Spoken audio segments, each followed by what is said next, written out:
આજ મારે રાતો રાત અચાનક જવાનું થયું અમદાવાદ। વિડીયો જોતા જાવ ખબર પડી જાય। ગુડ મોર્નિંગ, જય માતાજી। તો હવાર માં યુવાન મિત્ર આવી ગયો આપણા ઘરે, કેમ કે મિત્રો આજ એના ખેતરમાં જવાનું હતું મારે ટ્રેક્ટર, એટલે ફાઇનલી ટ્રેક્ટર લઈને હું નીકળી ગયો, પહોંચી ગયો મેન લોકેશન ઉપર અને આપણું કામકાજ કરી દીધું ચાલુ।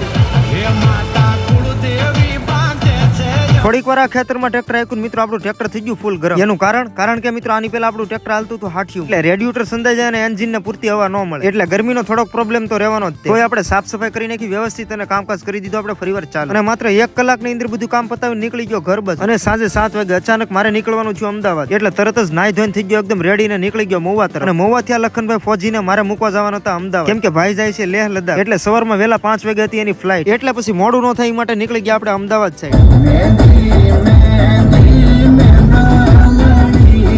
અને આ સાઈડ ના રસ્તા બહુ વ્યવસ્થિત બની જાય એટલે મિત્રો પહોંચવામાં બહુ વાર નહીં લાગે। અને ફાઇનલી મિત્રો 3.5 કલાકની અંદર ગાડી પુગાડી દીધી આપણે અહેમદાબાદ એરપોર્ટ, અને જે ટાઈમે પહોંચવાનું હતું એની પેલા આપણે 2 કલાક વહેલા પહોંચી ગયા। અને લખનભાઈને આપણે આપી દીધી અહીંથી વિદાય, હમણાં 1 કલાકમાં ડાયરેક્ટ દિલ્હી। પણ મિત્રો અમારે અહીંથી નીકળવું થોડુંક મુશ્કેલ થાય, કેમ કે રસ્તો થોડોક અટપટો છે, પણ ગૂગલ મેપ ના આધારે નીકળી ગયા પેલા તો સિટીની બહાર। ફાઇનલી નીકળી ગયા રિટર્ન મહુવા તરફ, સવારમાં 6:30 વાગે પહોંચી ગયા ઘરે। તો હવે મિત્રો કરવો પડશે થોડોક અમથો આરામ। તો આપણે મળીએ એક નવા વિડીયોમાં, બધાને જય માતાજી, બાય બાય।